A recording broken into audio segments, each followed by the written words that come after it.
Prabhas versus Ramcharan. आखिर इन दोनों में कौन है तेलुगु सिनेमा का सबसे बड़ा सुपरस्टार? क्योंकि आज होगा दोनों की last 15 hits and flop movies का कंपैरिजन। आखिर दोनों में से किसने दी है सबसे ज्यादा हिट्स, तो कौन है फ्लॉप्स का सिकंदर? तो सबसे पहले प्रभास लेकर आते हैं अपनी 15वीं मूवी मुन्ना। एक एक्शन रोमांटिक फिल्म से करते हैं बॉक्स ऑफिस पर एंट्री, लेकिन ये टिक नहीं पाती बॉक्स ऑफिस पर, क्योंकि 12 करोड़ के बजट में बनकर कमाती है सिर्फ 10 करोड़ और बन जाती है एक फ्लॉप मूवी। तो वहीं दूसरी तरफ रामचरण लेकर आते हैं अपनी 15वीं मूवी चिरूथा। डायरेक्टर पुरी जगन्नाथ के साथ मिलकर बनाते हैं एक एक्शन कॉमेडी फिल्म पूरे 20 करोड़ में, और मूवी कमाती है 45 करोड़ और बन जाती है एक हिट मूवी। तो यहाँ एक पॉइंट ले जाते हैं रामचरण, क्योंकि प्रभास ने तो दे डाली है एक फ्लॉप मूवी। और फिर प्रभास लाते हैं अपनी 14वीं मूवी बुज्जिगाड़ू, एक एक्शन कॉमेडी फिल्म जिसमें त्रिशा कृष्ण के साथ मिलकर भी नहीं कर पाते हैं कुछ खास कमाल, क्योंकि 10 करोड़ के बजट में बनकर मूवी कमाती है 15 करोड़ और बन जाती है एक फ्लॉप मूवी की। तभी फिर रामचरण भी लाते हैं अपनी 14वीं मूवी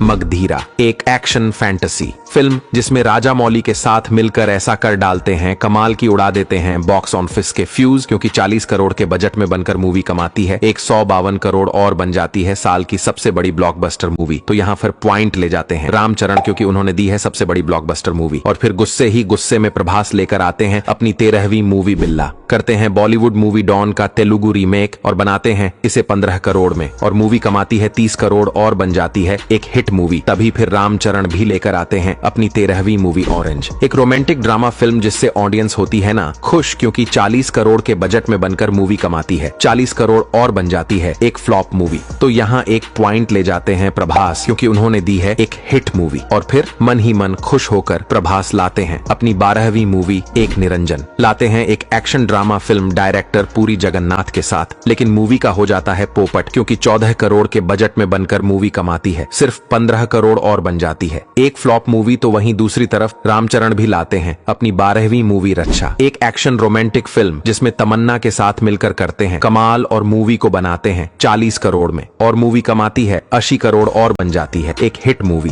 तो यहाँ पॉइंट मिलता है रामचरण को, क्योंकि उन्होंने दी है एक हिट मूवी। लेकिन फिर प्रभास की आती है 11वीं मूवी डार्लिंग, एक रोमांटिक कॉमेडी फिल्म जिससे ऐसा करते हैं जादू की 20 करोड़ के बजट में बनकर मूवी कमाती है 55 करोड़ और बन जाती है एक सुपरहिट मूवी। तो वहीं फिर रामचरण की भी आती है 11वीं मूवी नायक, एक एक्शन कॉमेडी फिल्म जिसमें डबल रोल में करते हैं धमाका और छा जाते हैं बॉक्स ऑफिस पर, क्योंकि 40 करोड़ के बजट में बनकर मूवी कमाती है 85 करोड़ और बन जाती है एक सुपरहिट मूवी। तो यहाँ दोनों को मिलता है बराबर पॉइंट, क्योंकि दोनों ने दे डाली है इस बार फ्लॉप मूवीज। और फिर प्रभास लेकर आते हैं अपनी 10वीं मूवी मिस्टर परफेक्ट, एक फैमिली ड्रामा फिल्म जिसमें काजल अग्रवाल के साथ मिलकर कर डालते हैं बड़ा धमाका, और मूवी को बनाते हैं 25 करोड़ में और कमाती हैं 50 करोड़ और बन जाती है सुपरहिट मूवी की। तभी रामचरण की भी आती है 10वीं मूवी जंजीर, करते हैं बॉलीवुड में डेब्यू और बनाते हैं अमिताभ बच्चन की फिल्म जंजीर का रीमेक, लेकिन मूवी गिरती है बॉक्स ऑफिस पर औंधे मुंह, क्योंकि 60 करोड़ के बजट में बनकर मूवी कमाती है 40 करोड़ और बन जाती है एक बड़ी डिसास्टर मूवी। तो यहाँ एक पॉइंट ले जाते हैं प्रभास, क्योंकि रामचरण ने तो दे डाली है एक डिसास्टर मूवी। और फिर बहुत ज्यादा खुश होकर प्रभास लाते हैं अपनी 9वीं मूवी रिबेल, एक एक्शन थ्रिलर फिल्म जिसमें करते हैं कमाल की एक्टिंग, लेकिन फिर भी मूवी का हो जाता है पोपट, क्योंकि 50 करोड़ के बजट में बनकर कमाती है 45 करोड़ और बन जाती है एक फ्लॉप मूवी। तो वहीं रामचरण भी लाते हैं अपनी 9वीं मूवी येवदू, एक एक्शन थ्रिलर फिल्म जिसमें अल्लू अर्जुन के साथ मिलकर कर देते हैं कमाल, क्योंकि 45 करोड़ के बजट में बनकर मूवी कमाती है 80 करोड़ और बन जाती है एक हिट मूवी। तो यहाँ एक पॉइंट ले जाते हैं रामचरण, क्योंकि प्रभास ने तो दे डाली है एक फ्लॉप मूवी। और फिर प्रभास लेकर आते हैं अपनी 8वीं मूवी मिर्ची, और जैसा नाम ठीक वैसा ही काम, क्योंकि 25 करोड़ के बजट में बनकर मूवी कर देती है कमाल धमाल, और कमाती है 80 करोड़ और बन जाती है एक ब्लॉकबस्टर मूवी। तो वहीं दूसरी तरफ रामचरण भी लेकर आते हैं अपनी 8वीं मूवी गोविंदुडू अंदरी वाडेले, एक फैमिली ड्रामा फिल्म जो ऑडियंस को आती है थोड़ी कम पसंद, क्योंकि 50 करोड़ के बजट में बनकर मूवी कमाती है 70 करोड़ और रह जाती है एक एवरेज मूवी। तो यहाँ पॉइंट मिलता है प्रभास को, क्योंकि उन्होंने दी है एक बड़ी ब्लॉकबस्टर मूवी कि। तभी फिर प्रभास की आती है 7वीं मूवी डायरेक्टर राजा मौली के साथ बाहुबली, एक एक्शन फैंटेसी फिल्म जो बदल डालती है इंडियन सिनेमा का इतिहास, और लोग करते हैं इसकी जमकर तारीफ, क्योंकि 180 करोड़ के बजट में बनकर मूवी कमा डालती है 650 करोड़ और बन जाती है प्रभास के करियर की सबसे बड़ी ब्लॉकबस्टर मूवी की। तभी रामचरण की भी आती आती है 7वीं मूवी ब्रूस ली, एक एक्शन कॉमेडी फिल्म जिसमें राकुल प्रीत सिंह के साथ भी नहीं कर पाते हैं खास कमाल, क्योंकि 60 करोड़ के बजट में बनकर मूवी के उड़ जाते हैं फ्यूज और कमाती है 62 करोड़ और बन जाती है एक फ्लॉप मूवी। तो यहाँ पॉइंट मिलता है प्रभास को, क्योंकि उन्होंने दी है सबसे बड़ी ब्लॉकबस्टर मूवी। और फिर मन ही मन खुश होकर प्रभास लेकर आते हैं अपनी छठी मूवी बाहुबली 2।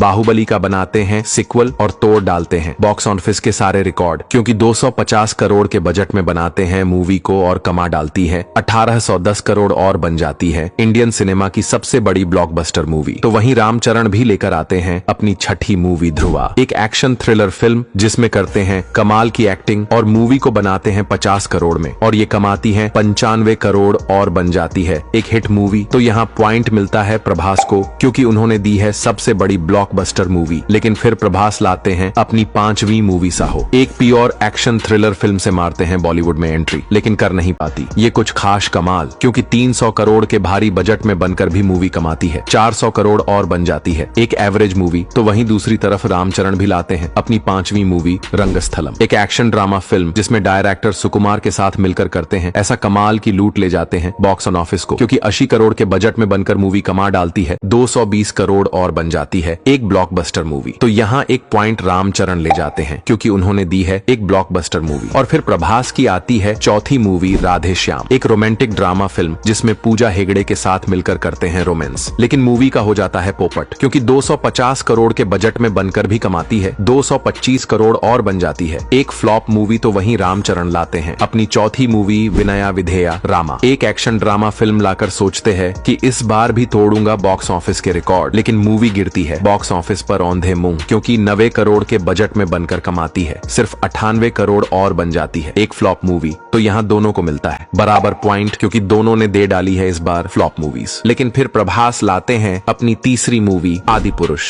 जिसमें बनते हैं राम, लेकिन फिर भी पकड़ नहीं पाते हैं बॉक्स ऑफिस को, क्योंकि 5 करोड़ के बजट में बनाते हैं मूवी को और कमाती है 350 करोड़ और बन जाती है साल की सबसे बड़ी डिसास्टर मूवी। तो वहीं दूसरी तरफ रामचरण भी लाते हैं अपनी तीसरी मूवी RRR, डायरेक्टर राजामौली के साथ मारते हैं बॉक्स ऑफिस पर एंट्री, जिसे देखकर लोग हो जाते हैं हैरान और मूवी लूट ले जाती है बॉक्स ऑफिस को, क्योंकि 500 करोड़ के बजट में बनकर कमाती है 1300 करोड़ और बन जाती है एक ब्लॉकबस्टर मूवी। तो यहाँ पॉइंट ले जाते हैं रामचरण, क्योंकि उन्होंने दे डाली है इस बार सबसे बड़ी ब्लॉकबस्टर मूवी की। तभी फिर प्रभास की आती है दूसरी मूवी सलार, डायरेक्टर प्रशांत नील के साथ लाते हैं एक प्योर एक्शन थ्रिलर फिल्म और मचा डालते हैं बॉक्स ऑफिस पर धमाल, क्योंकि 300 करोड़ के बजट में बनकर मूवी कमाती है 700 करोड़ और बन जाती है प्रभास के करियर की एक और बड़ी ब्लॉकबस्टर मूवी। तो वहीं रामचरण की भी आती है दूसरी मूवी आचार्य, एक और एक्शन थ्रिलर फिल्म लाते हैं अपने फादर चिरंजीवी के साथ, लेकिन इस बार नहीं कर पाते हैं कुछ खास कमाल, क्योंकि 130 करोड़ के बजट में बनकर मूवी कमाती है 80 करोड़ और बन जाती है एक डिसास्टर मूवी। तो यहाँ पॉइंट मिलता है प्रभास को, क्योंकि रामचरण ने तो दे डाली है एक डिसास्टर मूवी और फिर प्रभास लेकर आते हैं अपनी पहली मूवी कल की, एक साई-फाई एक्शन फिल्म जो मचा देती है इंडियन सिनेमा में धूम, क्योंकि 600 करोड़ के बजट में बनकर मूवी कमा डालती है 1100 करोड़ और बन जाती है एक ब्लॉकबस्टर मूवी। तो वहीं रामचरण भी लेकर आते हैं अपनी पहली movie game changer, director Shankar के साथ मिलकर बनाते हैं इस एक्शन थ्रिलर मूवी को, जिसे देखकर ऑडियंस हो जाती है बेहाल और 400 करोड़ के भारी बजट में बनकर भी मूवी कमाती है सिर्फ 200 करोड़ और बन जाती है रामचरण के करियर की एक बड़ी डिसास्टर मूवी। तो यहाँ एक पॉइंट ले जाते हैं प्रभास, क्योंकि उन्होंने दी है एक ब्लॉकबस्टर मूवी। तो दोस्तों यही है प्रभास और रामचरण की last 15 hits and flop movies. अब आप लोग बताओ इन दोनों में कौन है विनर और कौन है तेलुगु सिनेमा का सबसे बड़ा सुपरस्टार, और आखिर कौन है आप सभी का फेवरेट एक्टर।